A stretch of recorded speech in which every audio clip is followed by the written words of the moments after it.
Hey guys, John here. Today's patch is going to be a little strange. I kind of imagined what it would be like if you had a big robot and he's kind of doing a lead, but also kind of a bass. But yeah, so this is kind of what I came up with.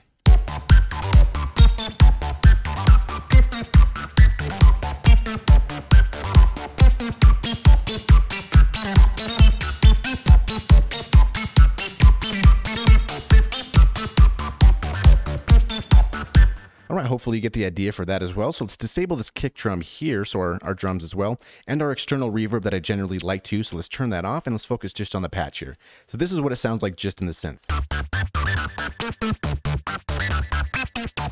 So let's turn off our effects and then let's look at the sound generation. So we had a delay, a distortion, a compressor, and a little bit of EQ. So let's go to our voice here.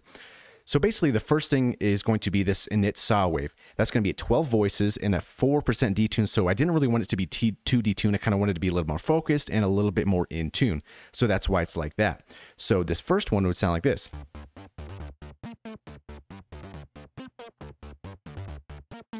And a lot of the characteristic is going to be this glide. So that's one thing to keep in mind. So always select always glide, and this glide is going to be at 0.026 seconds. Next up is going to be the two oscillators. So these 2 and 3 are kind of work in tandem. They're both going to be selected on the harmonic series that comes default within Vital. Now these two are going to be interesting because these are going to be modulated or changed with the random sample and hold, as you can see here. And it's kind of picking different values at a 1/4 tempo based on the different wavetables. So as we play this, we can see it's picking different waveforms for each one here. These are both going to be 2 voices, and they're both going to be a 5% detune, so really not detuned at all. Just a little bit to kind of differentiate them a little bit. The pan is going to be about, what is it here? Enter value. This is going to be -50, and then the other one is going to be right -50 to kind of give a little bit more of a stereo field. Both of these levels are going to be at noon.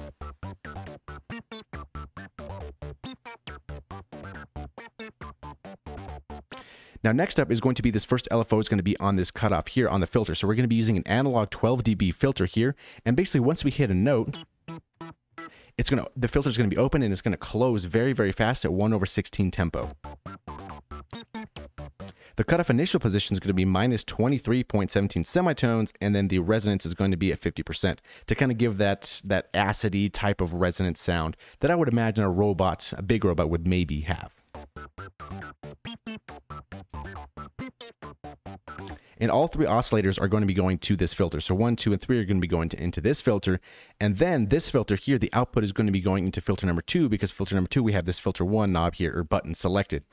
So this one's going to be interesting. We're using the Comb Spread Flanger Plus, and the cutoff here is going to be at -0.344 semitones, and then the resonance is going to be at 87.62.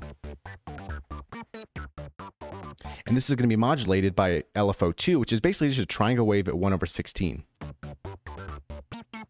And the actual value for the modulation right here, if we go here and we go to enter value, it's going to be 32. And as you notice, this is going to be a bipolar LFO. And we can always change that if we right click this, and mine says make unipolar because it's bipolar, but if yours says make bipolar, you should select that. Because we want to go in both directions, not just one. As you can see, this line's going back and forth, kind of hovering over a center point.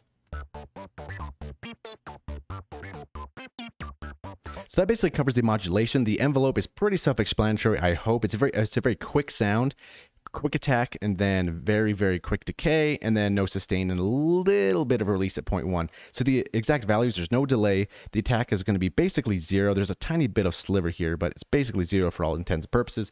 0 hold, the decay 0.207 seconds, 0 sustain, and the release is going to be 0.100.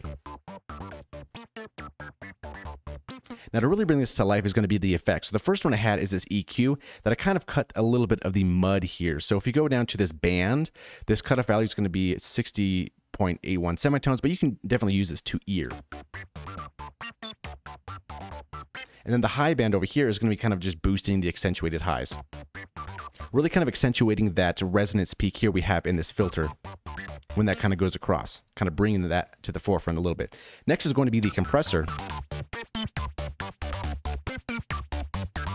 Now these values are kind of arbitrary in a sense, and it kind of goes with ears. My thought process was I do want a little bit of low end in there, not enough to overtake it, but enough to be there, and a lot of that kind of high end, maybe mid presence. So definitely kind of play with that to your ear.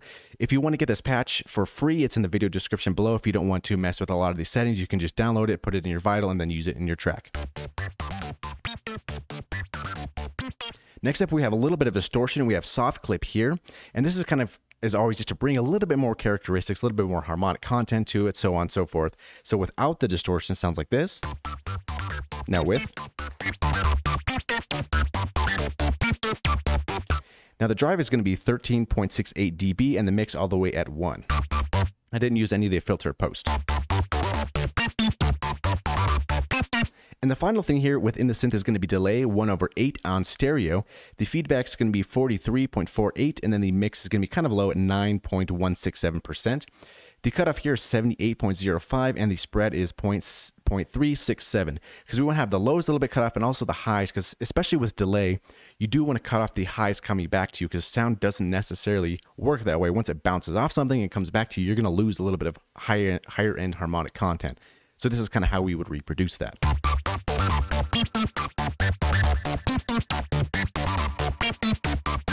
Now at this point, I would basically call this patch done, but the external reverb is going to be a lot better than the in-synth reverb, and I find that's often the case in most synths. Maybe it's just I like the Valhalla reverb the best, but I always like putting post reverb on patches myself. Plus, it kind of works with the song itself, using one type of reverbs for everything in that sense, so it's kind of keeps it consistent. So in that case, let's turn on our reverb here.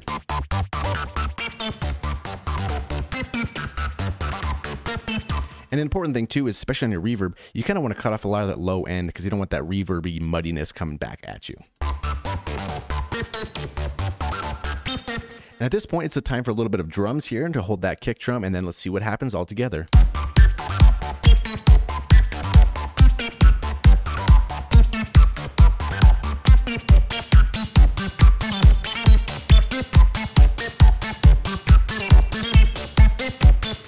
So you're more than welcome to download this patch for free, like I said, below in the video description. If you have a dancing robot, or if you have a robot making techno, I don't know what it is you do, then this patch might work perfectly for you.